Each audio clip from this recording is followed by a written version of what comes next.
Keluarga tawanan Israel yang disandra di jalur Gaza mulai murka dan menyerbu rumah Perdana Menteri Israel Benjamin Netanyahu.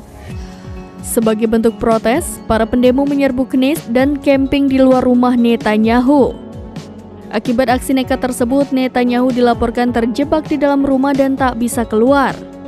Dilansir dari tribunnews.com pada Selasa 23 Januari, keluarga para tahanan Israel yang ditahan di jalur Gaza telah memulai protes besar-besaran. Para pendemo tersebut menuntut pembebasan keluarga mereka dari jalur Gaza. Pendemo juga nekat mengepung rumah Netanyahu dan camping di sekeliling rumah tersebut. Pasalnya para pendemo itu berniat untuk tinggal di tenda sampai Perdana Menteri Netanyahu menyetujui kesepakatan untuk mengembalikan para sandera. Diketahui sebelumnya, aksi tersebut diselenggarakan oleh Forum Sandera dan Keluarga Hilang pada Minggu 21 Januari. Dengan aksi tersebut, mereka menekankan pemerintah agar mencapai kesepakatan guna menjamin kembalinya para tawanan yang tersisa.